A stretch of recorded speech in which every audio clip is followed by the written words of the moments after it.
I'm so To comment sorry during the Frankly Speaking show, you first need to open the video that is being streamed live. Look for the chat box on the side or bottom of the video player. This is where you can type your message. Click inside the chat box and use your keyboard to type out what you want to say. You can type words, use emojis, or even ask questions. Once you've typed your message, press the enter key on your keyboard or click the send button.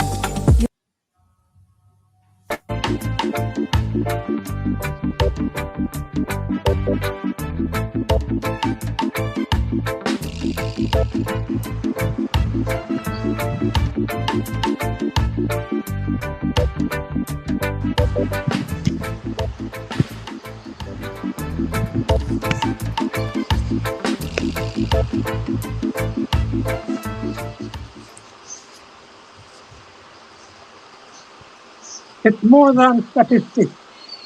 It's more than statistics. Frankly speaking, fewer than 700 Jamaicans were murdered in 2025, down more than 40% on the previous year. And more than 300 Jamaicans were shot and killed by the security forces in 2025. Frankly speaking, that's not making a comparison or linking them in any causal way. Good day. Frankly speaking, we'll be talking about the data related to Jamaican violent deaths and our state of security. The record high of fatal shootings in 2025 troubles many Jamaicans. And when 2026 started with a bang, frankly speaking, 12 fatal shootings in less than a week, eyes popped. Today, we will speak to Helene Coley Nicholson, attorney and a representative of one group, Lawyers Christian Fellowship, which issued a release earlier in the week expressing grave concern and deep moral distress over the security forces' fatal shootings. That number was 311 in 2025. By far, the greater number involved the police. Assisting us in looking at the violent deaths figure and to consider the state of Jamaica is Professor Anna Perkins. Our regular commentators, Desmond Richards and Winnie Anderson Brown, are with us. Winnie has a special treat for you today. Now, here's a reminder that we welcome your comments and questions during the podcast. You may place them on the appropriate space provided on the channel as directed at the start of the program. Also remember, you may watch the podcast at any time on the Frankly Speaking Jamaica YouTube channel. Please subscribe to the channel. So let's get right to it. Welcome, Mrs. Coley Nicholson. Winnie will read the first two paragraphs of the release from your organization, and we ask you, please tell us after that what prompted the news release. Winnie?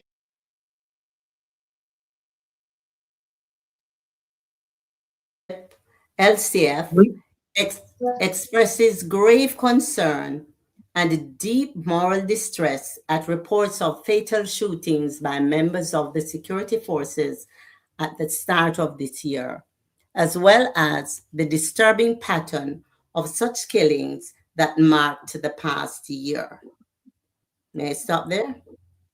While we acknowledge and commend the reported reduction in murders and major crimes during 2025, this achievement is severely undermined by the significant increase in fatal encounters involving the security forces. Even more troubling is the indication that this pattern has continued into the new year, with multiple deaths reported on New Year's Day alone, including during joint police that went. Of particular concern. Police, military. Yes, okay, so we can take it there. All right, thanks, Winnie. Thanks for that, for putting us on that, and we have it on screen so people will be able to see. So, Helene Coley Nicholson, welcome again. What prompted your release? What prompted your release of that? Franklin, to your panelists, and also to your listeners. Of that statement. I'm not certain you're hearing me, but I'll say good afternoon again. Not hearing you. I'm not certain why. Are you hearing me any better now? And I'm not hearing you. You're very low.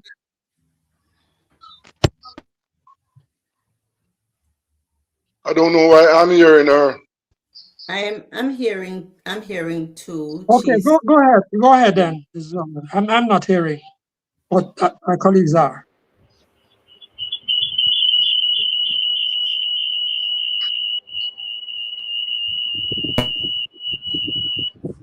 okay. You may have to come back to her. No, we're not hearing.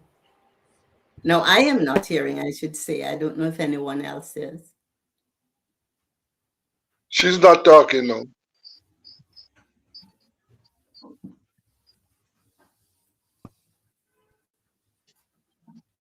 Are you hearing me at all now?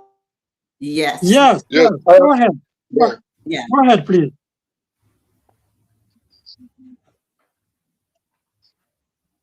Oh my.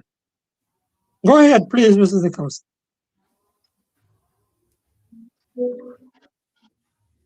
We are hearing you now. Not hearing you. Well, No. she's not talking now. Helene, we are hearing you now. Go ahead.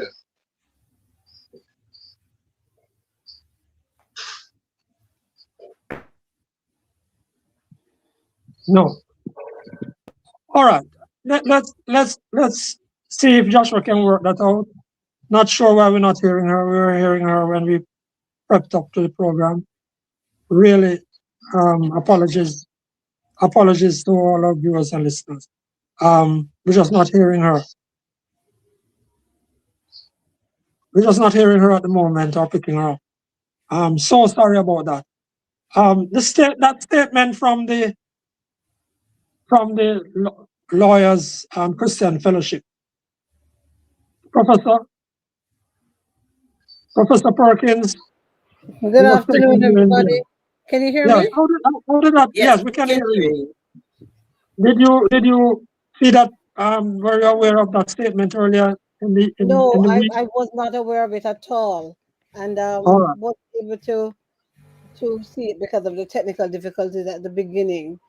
But I want to take a guess that Helene and colleagues would have been quite happy about the decrease in the number of murders. But I would assume, but I think once she's back on, she can correct me if my assumption is wrong, that she and her colleagues may have been concerned about the number of police killings that had increased so substantially, so significantly, year to year from 2024 to 2025. Are you hearing me now?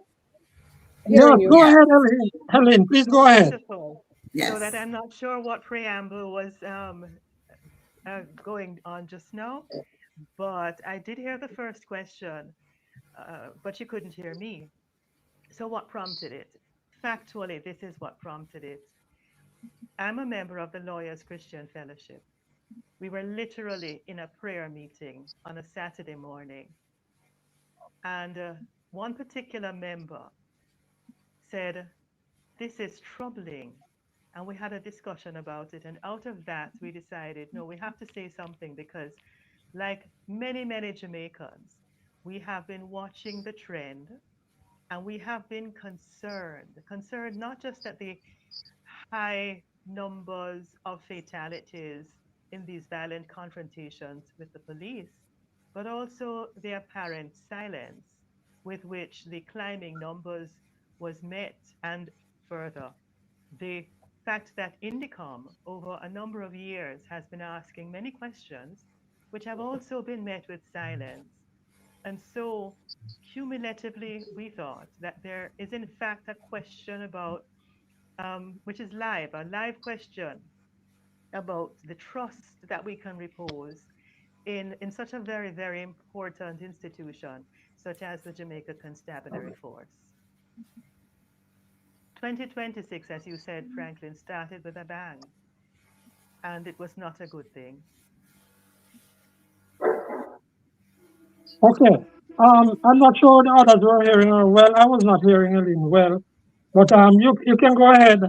And one of the questions I wanted to ask Helene was why they thought it important to mention the decrease in murders in that release, and whether there was point for a need for a separate release, just commending the reduced numbers of murders. But my colleagues who heard all of the comments, because I didn't hear all of them, I don't know why. Well, Franklin, I have not done a poll, but I take the liberty to say that most Jamaicans are in support and appreciate the reduction in murders. Because we must remember, since 1997, this is the first year that we have seen murders below 1,000. So that is something that I think most law-abiding Jamaicans appreciate. Yeah. The point that we are making is to me, it is a simple point. What we want our security forces to be credible. Over the years, over the decades, Franklin, viewers and listeners, you have had two accounts of shootings. The police say, give their account, and then civilians challenge it. What we want when our security forces say they were involved in a shootout, it is credible. That's what we are asking for. Right as we speak, Indicom's work is being hampered because of the fact that all they have to depend on is the one-sided account from the police. Remember, and most of these shootings is only the police version you have, because what usually happens if somebody is in the room or where the operation is taking place, the police order them to go away, right? So what we want the security force to be in a position to say, yes, this is what happened. That's all we're asking for. All right, fair enough, May Desmond. I, Let me may just I hear tell you why? Helene. May I tell you why we included the two things in the one press release, Franklin? I'm not Yes, sure if Helene, you're please hearing go me. ahead. I'm not hearing you so well. I heard Desmond very clearly, I but you go heard ahead. him clearer I think too. I everybody didn't else hear can hear you you. so clearly, and there is generally a problem with the audio. So I hope that the listeners are hearing me. Yes. So there is actually in the public discourse, in the public domain, an implied connection between a reduction in murders and the increase in police shootings from no less persons than the Prime Minister as well as the Commissioner of Police. When you listen to the utterances of the Prime Minister, there is no similar um, upset or call for reduction in in fatalities resulting from these violent confrontations with the police. There doesn't appear to be a concern from the Prime Minister and others, but they do. The context in which they commend the reduction in murders is generally one where there is an allusion to the reduction in murders and a connection with the fatal shootings. And so we wanted to recognize, to acknowledge that we know the policing environment is very, very difficult, very, very challenging. And it's because of a number of factors. And there are over the years, in the last few years, there have been, I'm sure, over 100 police officers who have been cut down, killed in the line of duty. It is generally a very violent context in which we operate, violence in terms of the policing environment, and violence generally. So we acknowledge incidents of violence, whether they are police killings or other kinds of violent circumstances resulting in murders, other kinds of homicides. I want to say that to the extent that we have questions about whether or not some of these killings are extrajudicial in nature, the question would arise whether or not these police statistics, these reported reductions in murder, are accurate figures. How do we know if these figures are correct? Because we really need to have accountability, transparency, answers to questions, which would cause us to trust the figures and have increased confidence in the those system. figures, Helene, are compiled, are carried on from week to week. There's a component of the figures. The police has an agency which pulls these figures together, but from week to week, the numbers are in the public domain. What I'm saying is I that don't if know any there news are, medium that sits down and calculates and follows the figures. But right, are you questioning whether those figures are correct? I'm saying that perhaps the figures are higher. Or let me put it a different way. If the figures do not include extrajudicial killings, then those figures would not be complete. And in fact, to the extent that they may include extrajudicial killings, which are in the nature of murder, the murder statistics would not be accurate as published. Well, based on what I know is that the police shootings are never included in the murder rate annually. That's right. You And see, I that's think point that I'm making. it's pointing to a deeper concern that Helene, I think, raised initially with both the nature of what I saw of the statement, but also what she says. We're now in a very low trust environment, particularly with regard to our security forces. And the fact that we have to ask questions about the nature of the statistics tells us, indicates to us the nature of the environment that we're working in, and that our security forces are not putting us in a situation where we can be confident when they speak to us. I'll pick up a point that Helene made in another way, because the police commissioner himself did say that one of the things that they were doing was that they were going after high value targets. So they were going after these so-called violence producers, the ones that are supposedly connected to murder and multiple murders. So the connection has been directly made to suggest that the police taking out these increased numbers of individuals is what is directly to be tied to the decrease in murder. But And then nobody in officialdom is making that point, no, Professor.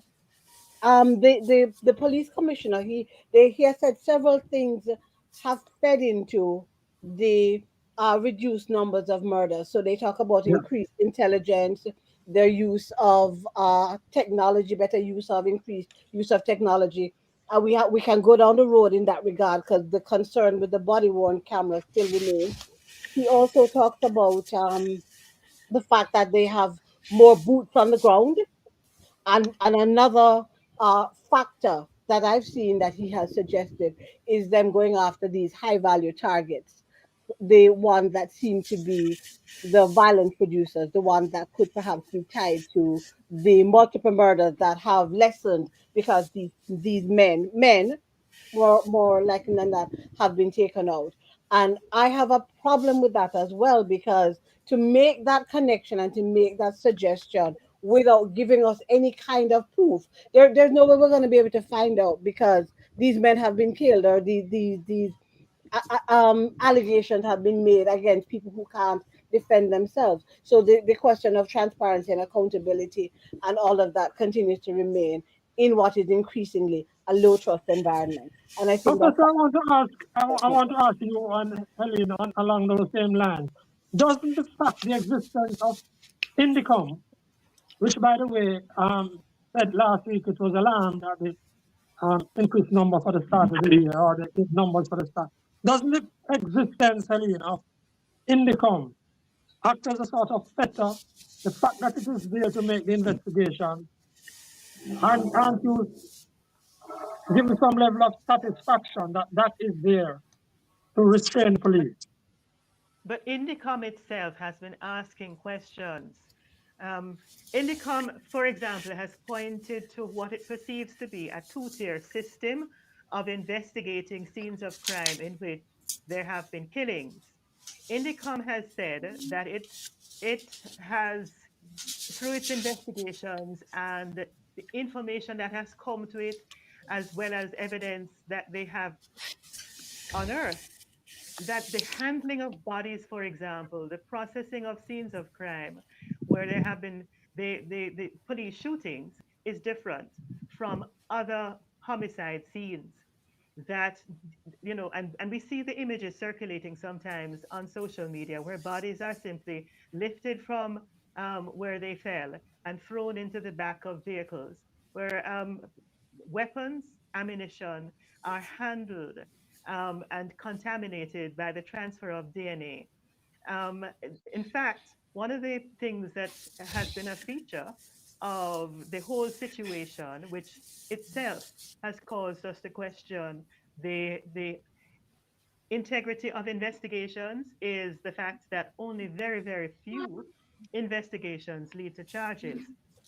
And the police have put forward that as exonerating its members. But you asked me about INDICOM. INDICOM has been asking for cooperation. And from the very beginning when INDICOM was set up, it has been struggling to get acceptance, legitimacy. And although we have the framework and the structure, it still has some significant challenges in getting cooperation from the police. I believe it was only last week that we heard that a police officer was fined because he actually refused to give a statement to INDICOM. So it is good that INDICOM exists, and our statement was not meant to challenge the relevance or importance of an INDICOM, but to say that it is still hampered in a very real way in its ability to hold the force to account. Okay. If I could add to that, I saw something recently where INDICOM was saying that their resources were actually overstretched, given the number of police killings that took place in 2025. They are stretched to even get at killings that would have happened earlier on in the year. So just think about that. They're already under resourced, and then to pile up on top of that the increased murders that they have to take account of, along with the culture that seems to be there that pushes back against INDICOM. And Helene gave us that example. When Franklin was asking his question, he used the term fettered. INDICOM does not fetter the police force at all.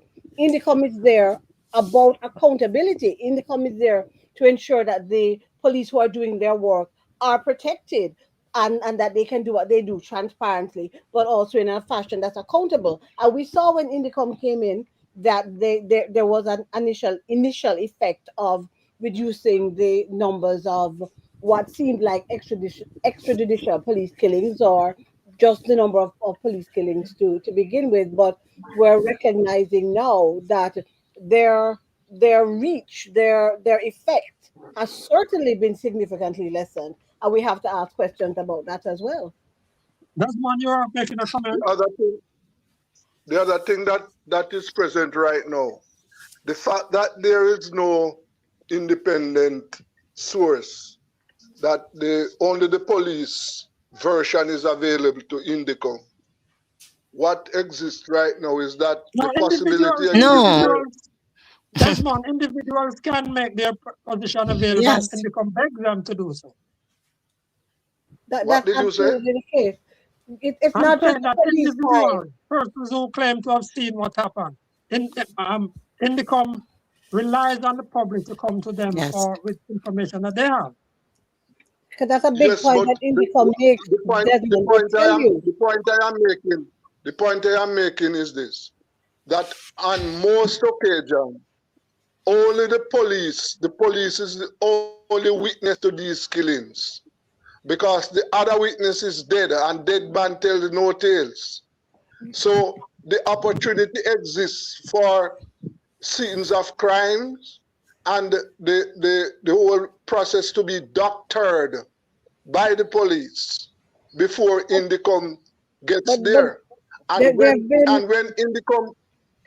Indicom gets there, they have to rely, their sole witness is the police.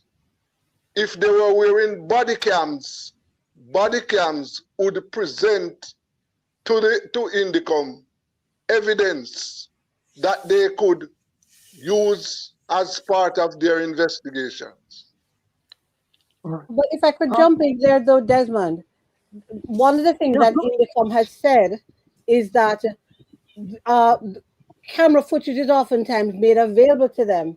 You know, people have their cameras, business places have their cameras, and that evidence oftentimes contradicts what the police says. So I understand when you say if it's a one-on-one and it's only the police and that person and the person ends up dead, but certainly there are other means. Witnesses come forward, even if it's just to say they chased me out of the room and then I heard shots fired and the man ends up dead and I don't know if this man owning a firearm and all of those kind of things. So while yes, it might be that one-on-one thing, there are other ways that evidence is gathered.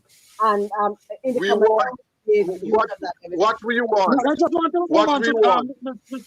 Mrs. Coley Nicholson, are you aware that you and your organization in its release that you put out, you are possibly swimming against the tide in public opinion, public consciousness, that people generally out there, I have no poll, I haven't seen any latest scientific figures, are saying that the criminal them for dead, them wicked, they have done a lot of evil to Jamaicans.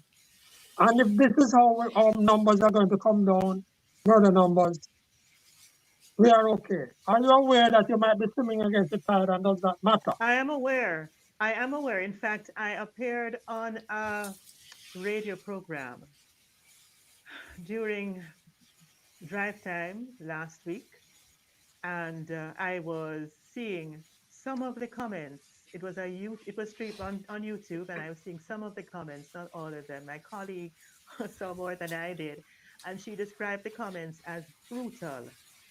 And the hosts, one of the questions asked by one of the two hosts was, "Are you not afraid that you're going to be less popular, lose credibility by coming out with a statement such as this?"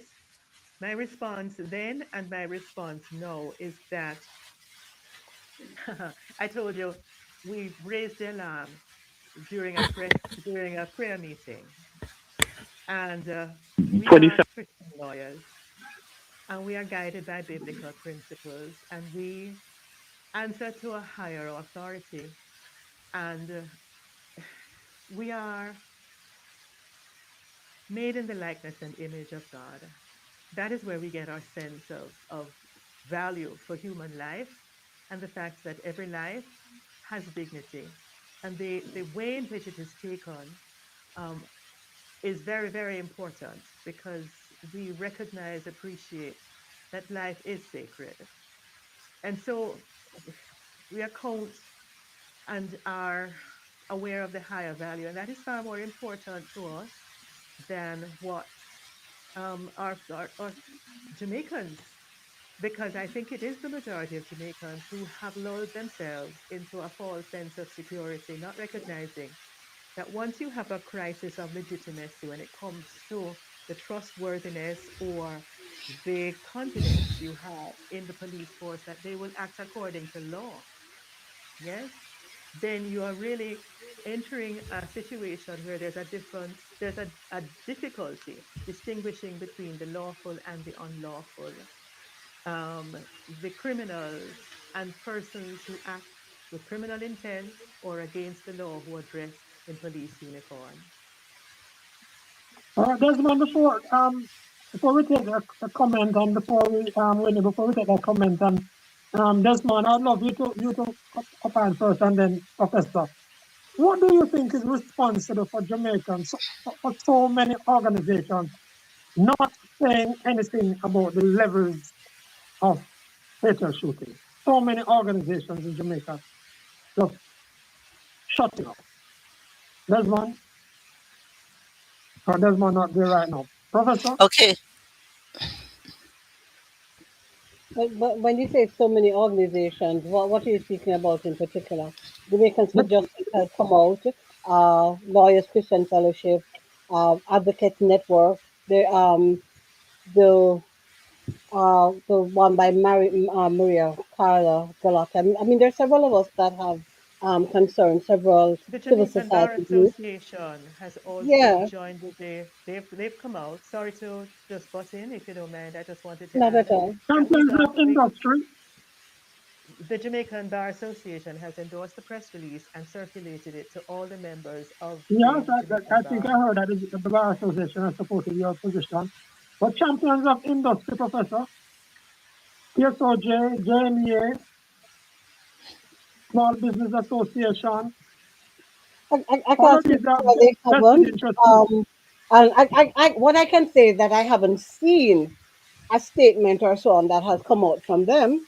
But that doesn't mean that they're not a concern. But I will suggest, though, that there may be other priorities that people are focusing on right now. And one of the big Mhm. priorities is certainly trying to get us back on our feet post Melissa and making sure that the brothers and sisters out west that are in really shabby conditions right now are taken care of. I would hazard a guess that's part of the reason. I don't think it's because there may be as widespread as we believe acceptance of and a yay, take them out, because one of the things people have to recognize is that yay, take them out until it's you or it's somebody that you love that ends up with your 4-year-old daughter or grandson or someone that's at the end of an ill-timed shot coming from a police officer and so on. And it's that kind of possibility that we really need to keep at the forefront of people's minds. I think it's too easy for us to say, well, a gunman them a kill. It's not gunman them a kill because we don't know. We have no proof. The person is dead. What happens after that beyond hopefully a well done indicum investigation that gives us a sense of what possibly happened. And of course, those will take a long time, and we could continue unless some kind of civil suit is brought against the police for having taken someone's life and so on. It's just a multifaceted, really complex situation that we're in, and those of us that have platforms such as this, and we really need to keep hammering it home that this ought not to Okay. be, and we're not going to accept it. Thank you. We'll But soon let Colin, go. We'll soon let Colin, you go, Let's Helene. But I wanted get Winnie the to Colin, pick up on comments. this comment. Go ahead, Winnie, and then we'll come Yes. back to Helene. Wrap up. Okay. So Owen Richards is saying, what is the official policy on body cameras as regards to everyday policing? And the Lady Love is saying, I think all the organizations should speak out on, I suppose it's at one time in one unified forum. Those are the two. This one, you want to respond to the policy on cameras? Yeah, What do you want? yes, well, let me remind all of us and listeners and viewers that the political directorate in Jamaica is in support of the police. This is something that um remember, police killings has been part of policing for decades. The last time over 354 were killed was in 1984. And those who are old enough will remember 1980 there were 800 murders. And after the elections, the Prime Minister appointed late ex-Commissioner Joe Williams to head a squad called the Eradication Squad. And that squad was responsible for numbers of murders, police killings, right? So when it comes on about the policy of the Jamaican government, the political directorate, is in support of the police. Try and remember that. Okay. All right. Yeah. So before we lose this Coley Could I take a Nicholson, stab at that, I was going Franklin? to ask you, so what Could do I you take say a is the stab way at that? forward now? Sorry? She wants to Because you are respond, Franklin. Yeah, She I wants wanted to to take a respond stab to at that. Desmond. Yes. I okay. think that I think a lot of people in Jamaica are afraid to speak because this is a controversial issue. It's not as straightforward a matter.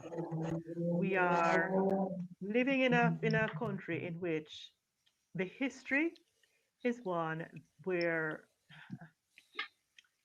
the political directorate at one point, longer time than now, there were questions about their own involvement in enforcement, law enforcement, criminality, and so on. We have a checkered history. I don't want to go down history, into the history of it, but it's a controversial issue. It is a politically divisive issue, and there are persons who are afraid that once they speak, they're going to be perceived as being in support of criminality or opposed to the ruling party, the government in power. It would be the same if the government, I think, if the government was being run by the other party, that if you speak when it is, say, for example, a PNP government, it is going to be perceived that you're opposed to the PNP. I've been speaking since this press release came out, and some of the comments I have seen in almost instantly when the release was issued was that I'm PNP, that I'm, I don't have any sense, or she dead, and there is a culture of intimidation, and it, I think, is in the force. There's a cultural problem in the force because it's not that you don't have professional and well educated men and women in the force, but there is a cultural issue in the force. There's also a cultural issue in Jamaica where violence is part of how we resolve problems. And we're not supposed to speak. When it comes to policing, we're not supposed to speak against the police. People are afraid. We've called for certain things to happen. We're supporting Indicom. We're asking for the police high command, the commissioner, and the minister, and the prime minister to answer the questions that Indicom has been asking about the processing of scenes of crime, the two-tiered system which it says exists, the need for the body cameras. It's not okay that a police officer at a fatal shooting scene last week said, well, I didn't have a clip, so I couldn't wear the camera. It's not okay. So once they get the body cameras on stream and they're able to implement that system, it should be mandatory and there should be sanctions for failure to wear. And there probably also should be a presumption that goes against any police officer that refuses to wear those cameras unless they can give a reasonable excuse. We want prompt, independent, and transparent investigations. Indicom is there, but it is handicapped and it is stretched. And if your resources are stretched by the sheer number of scenes that you have to process, and you're not resourced to deal with those situations, then it must affect promptitude. It must affect, how they do their work.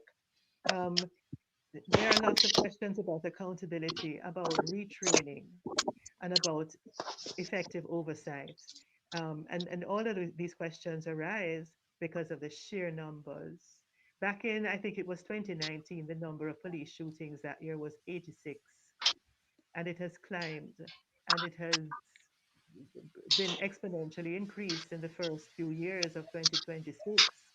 This is an alarming situation, and we need to do something about it. We need to ask. We're not in favor of we don't mind murders going down, but we also want police shootings that result in deaths to also go down.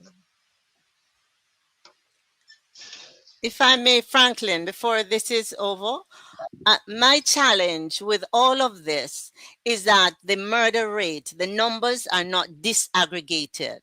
I don't know the persons killed. What about those? Put them in categories I want to go behind the numbers, not just the totals like that. I am uncomfortable with just the number, just the numbers like that. I want the numbers disaggregated. I will be in a better position to analyze.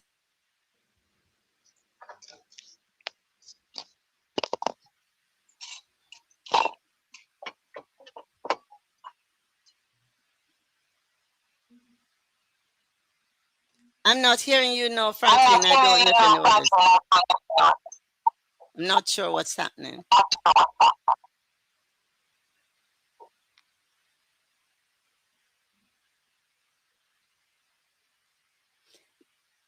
Not hearing you, Franklin. Is anyone else hearing Franklin? No, we're not. No. Okay, let me read a comment from Vando Palmer while Franklin sorts that out. Sourcing, this is from Vando Palmer. It says sourcing body worn cameras for the police seems not to be a priority for the government. Money should not be a problem. We easily found 150 million US dollars to loan JPS. So why not provide the police with cameras? That's from Vando Palmer. And until Franklin comes back, anyone wants to respond to that? Do you want to respond to that comment, Helene? I think it's a matter of priorities, but I don't think it's the. So I would have needed to have more information to be able to properly respond to that statement or what Vando is saying. I really don't know if there's a question about sourcing the cameras. I seem to recall seeing somewhere that there's a whole networking and a system that has to be tweaked and implemented so that it can be instituted. I did not get the impression that it was the sourcing of the cameras that was the issue. So I am reluctant to comment too much, but whatever the problem is, it is a priority issue. Whatever the problem is, it is a priority issue. Okay, thank you for that. I'll go to another comment. This is from Ray Moses. It says, as someone who works in security with the European Union and as a Jamaican, I am deeply embarrassed and appalled by the scale of police killings in Jamaica. Anyone want to take on that, respond to that comment? Professor Perkins, you're muted. Do you want to respond? I think that that's basically what's happening here in this conversation this afternoon. I think we're all very concerned with the scale of police killings and that there was such a huge jump in 2025 and that 2026 seems to be pointing in a direction where it could be of a similar quantum or perhaps even more. I think that the body worn cameras really it's around matters having to do with where they decide that they're going to deploy those cameras, whatever resources they have. The police commissioner has spoken about deploying where the police has to do sort of lots of larger public and large group interface rather than deploying on these sort of planned police activities and police actions. And somehow that for me is troubling. That's the space where the police had decided to prioritize the use of these cameras because we know resources are limited in all our spaces, in all our lives, in all our public bodies and so on. But the fact of the concern that people have raised over many decades around these interactions with police and the descriptions, I mean, at times it becomes mockingly laughable. The descriptions of the interactions between those who end up being murdered and the police who take them out are it's almost as if it's one playbook that you just copy from somebody else's report and it's the same thing. So police draw upon the person pulls a weapon on the police and the police shoots them and they're dead. broadly speaking, and those kinds of records, I think, are also part of what makes the matter that we're dealing with at hand also of significant concern. For the police not to see the necessity of prioritizing the use of body worn cameras where they're going on these planned police operations, knowing, if we follow where they're going with their conversation, knowing that they're going after these violence producers and these high value targets and so on. It does seem kind of logical that that would be the space that you would want to deploy the body worn cameras in. And so for that not to be the case continues to beg all kinds of questions and continues to impact the trust that Jamaicans have in the security forces and how they go about taking care of the duties. It's very interesting that you raised that, Professor Perkins. There was a comment from Vando Palmer earlier. Read Trent Town Shock. The one about, yes, their effective use will remove doubts. Remember the poem Trent Town Shock? At least I saw them so say Valwe Blue. Him try to shoot him in a foot, but him head get in the way. Yeah, yes, Yes. yes, yes, yes. Yes, I that poem. remember Yes.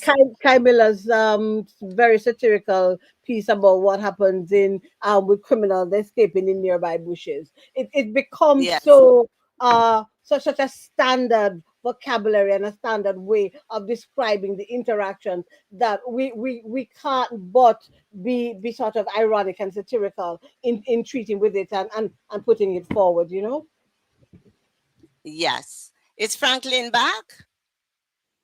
Are you back, Franklin? Let's see. Yes, Franklin is waving his hand. Are you still on your phone? Can we're not hearing, we are not hearing you. This is okay. So is it that you have to leave, Mrs. Nicholson?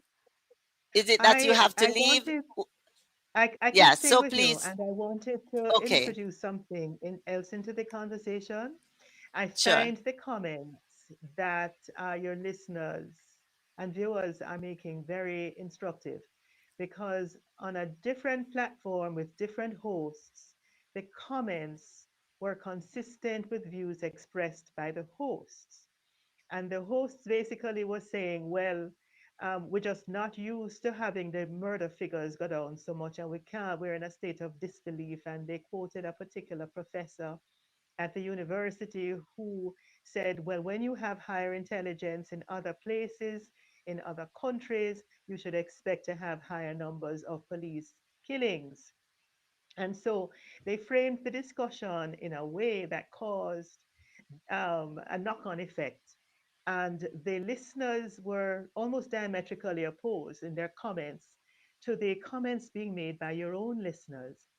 It makes me think that how persons who use the media, who have control over media and influence over the public discussions, um, that they should be very, very careful and perhaps introspect a little bit about what we're really talking about, because we cannot afford, in the middle of all of this crime and violence, which causes so many persons to fear being victimized. Police police stations are shut up. Ministers of government are victims of robbery and burglary. All kinds of things happen to all kinds of people everywhere throughout the length and breadth of Jamaica. I believe we're generally, all of us, very concerned about the high rates of crime, murder, violent crimes.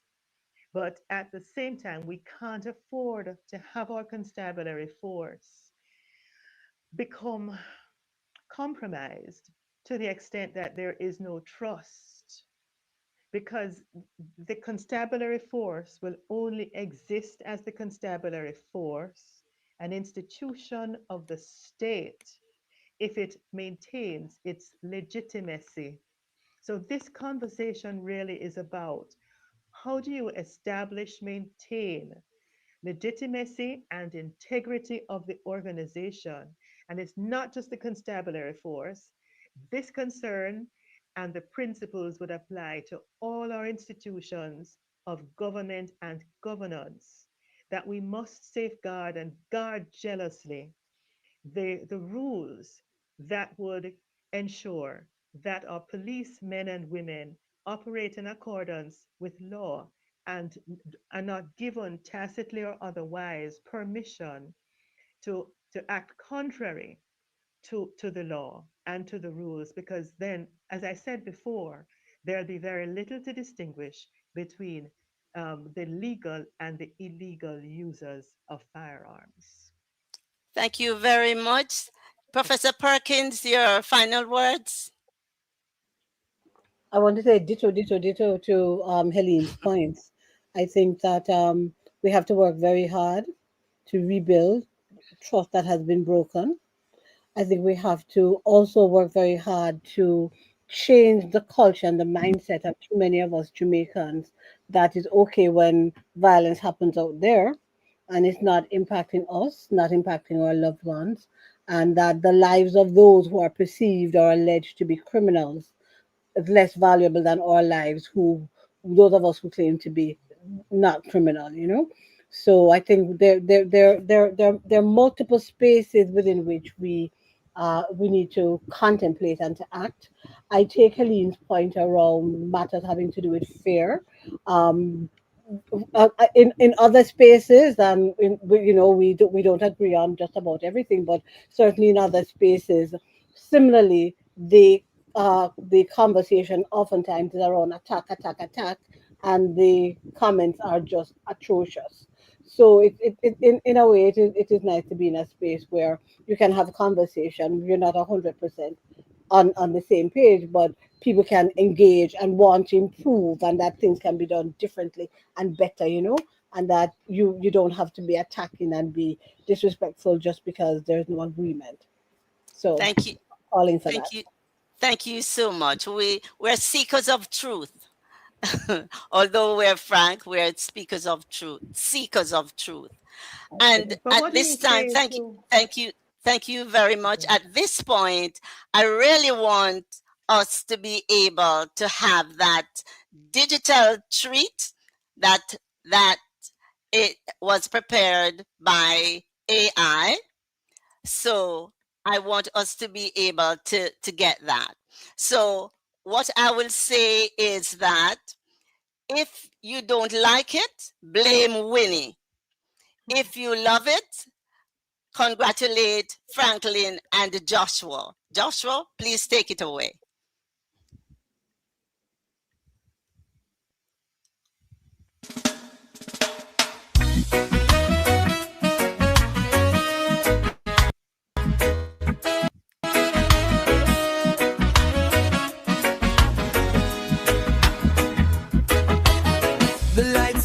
The mics are lit. We're feeling that energy, that Sunday drive. Whether you're here while the clock is ticking or catching the replay, the plot is thickening. From the very first word to the final thought, you're the reason for every battle we fought. Oh, to our zealots, the ones who stay, and our viewers watching from miles away. If you live in the chat or on a late night screen, you're the heartbeat of the Frankly Speaking scene. We see you, we hear you, we appreciate the love. You're the spark we're always thinking of. Oh. Well,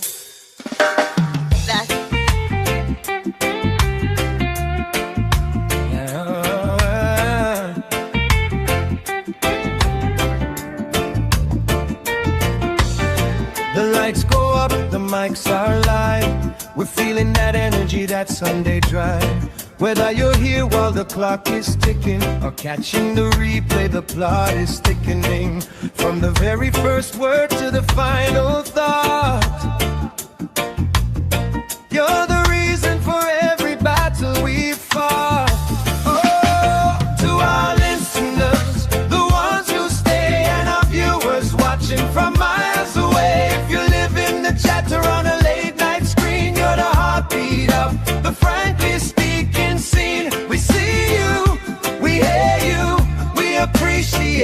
of.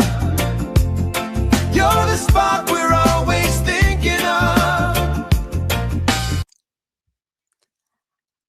Well, those are two songs created by Suno AI and Joshua, which shows how he did it, how we did it, This so week, that you can do it. we're You can looking create any at song you Sono on want. all things tech, frankly speaking. So we're gonna get into a deep dive with Sono right now.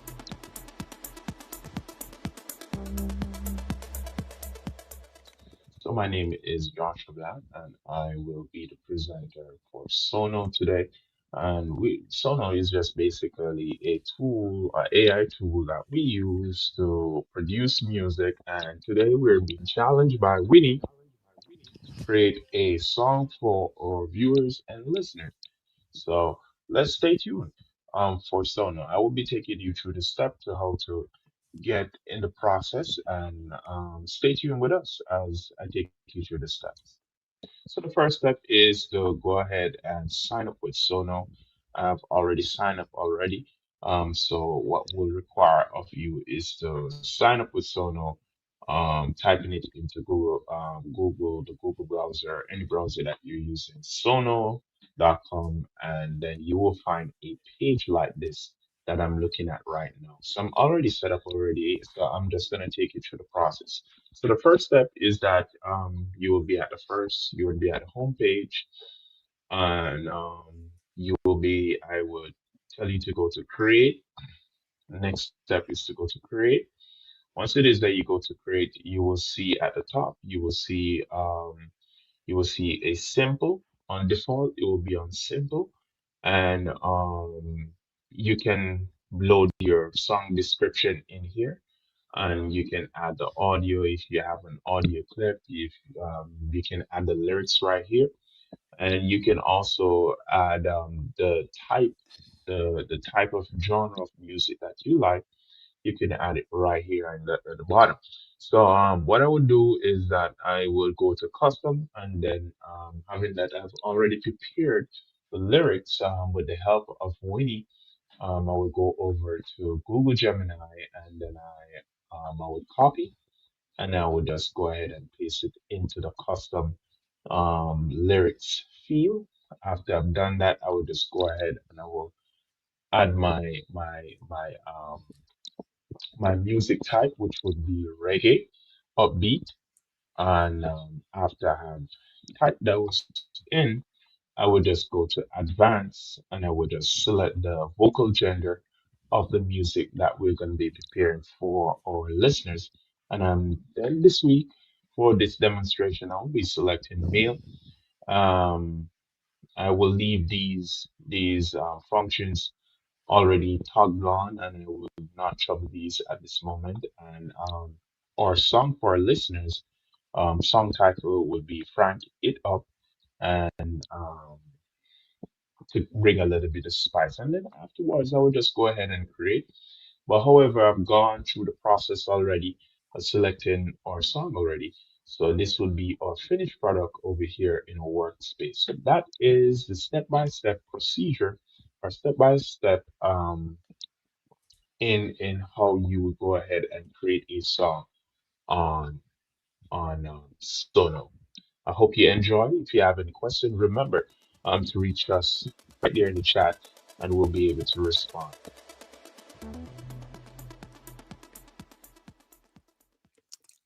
Okay. Now that you have heard the two songs, I told you, if you don't like it, blame me. If you like it, congratulate Franklin and Joshua.